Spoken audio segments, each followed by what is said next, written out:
একটা বিষয় নিয়ে এখনো জল্পনা কল্পনা চলছে যে ইরানে হামলা চালাতে, বিশেষ করে ইরানের সর্বোচ্চ ধর্মীয় নেতা আয়াতুল্লাহ আলী খামেনিকে হত্যা করার জন্য ট্রাম্পকে কোন কথা বলে নেতানিয়াহু উদ্বুদ্ধ করেছিলেন।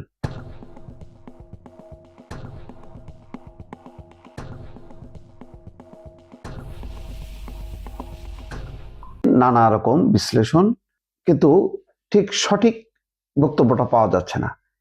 ইরান, ইসরায়েল এবং যুক্তরাষ্ট্রের রাজনীতি, কূটনীতি, সামরিক নীতি পর্যবেক্ষণ করেন এমন বিভিন্ন ব্যক্তি বা সূত্র, হোয়াইট হাউসের সূত্র, তারা কিছু ধারণা উপস্থাপন করেছেন যে কোন যুক্তিতে।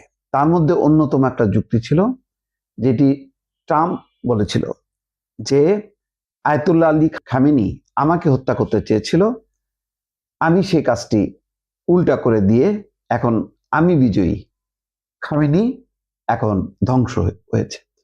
অর্থাৎ নেতানিয়াহু বলেছে যে শেষ মুহূর্তে 48 ঘন্টা আগে দুই নেতার মধ্যে, নেতানিয়াহু এবং ট্রাম্পের মধ্যে যে কথোপকথন হয়েছে, তাতে বলা হচ্ছে যে নেতানিয়াহু এবং ট্রাম্প উভয়ের কাছে গোয়েন্দা বার্তা আসে যে শনিবার, অর্থাৎ 28শে ফেব্রুয়ারি শনিবার একটা বৈঠক হবে সকালে, এবং এটাই হচ্ছে সর্বোচ্চ, মানে খুবই একটা সুন্দর সুযোগ যে দিনের বেলায় তাদের অবস্থান নিশ্চিত করে হামলা চালানো, এবং এমন সুযোগ আর পাওয়া যাবে না। কেন পাওয়া যাবে না?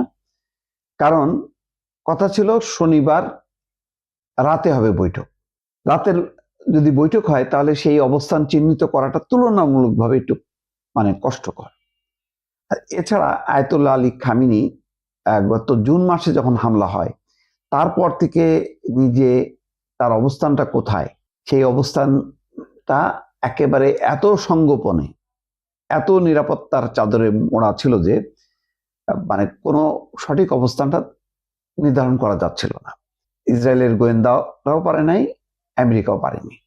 ফলে হন্যে হয়ে তারা চেষ্টা করছিল। চেষ্টা করতে করতে বিভিন্ন ট্রাফিক সিগন্যাল, অন্যান্য মাধ্যমে মাধ্যমে তারা জানতে পারে যে 28 তারিখে শনিবার সকাল 9টা 38 মিনিটে তাদের বৈঠক আছে একেবারে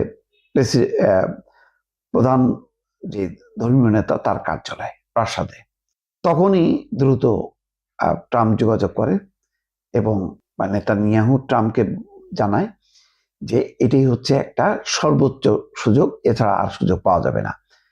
তার আগে থেকেই যেহেতু পারমাণবিক অস্ত্র নিরস্ত্রীকরণ লক্ষ্যে আলোচনা চলছিল, এবং নেতানিয়াহু বারবার ট্রাম্পকে বলার চেষ্টা করেছে যে আসলে এই আলোচনায় কাজ হবে না, ইরান তার মতন করে এগিয়ে যাবে। ফলে যতক্ষণ না পর্যন্ত আয়াতুল্লাহ আলী খামেনিকে হত্যা করা না হবে ততক্ষণ পর্যন্ত ইরানকে থামানো যাবে না। এক পর্যায়ে ট্রাম্পও নির্দেশ দেয়। তার আগে অবশ্য নীতিগতভাবে একটা প্রস্তুতি নেওয়া ছিল ইরান যুদ্ধের পক্ষে, কিন্তু ঠিক কখন শুরু হবে সে তার নির্দেশের অপেক্ষায় ছিল। মার্কিন সামরিক বাহিনী ট্রাম্পের নির্দেশের অপেক্ষায় ছিল। তো হঠাৎ করেই নির্দেশ আসে এবং সম্মিলিতভাবে এই কাজটি করা হয়। কিন্তু এই যে তথ্য অনুযায়ী যে ঠিক কোন কথাটা বলাতে, ধারণা করা হচ্ছে যে ট্রাম্পকে বলা হয়েছে যে এই হত্যা প্রচেষ্টার প্রতিশোধ নিতে, তা নাহলে সে তো নিজেই চলে যেত। সুতরাং প্রতিশোধটা নিতে হবে।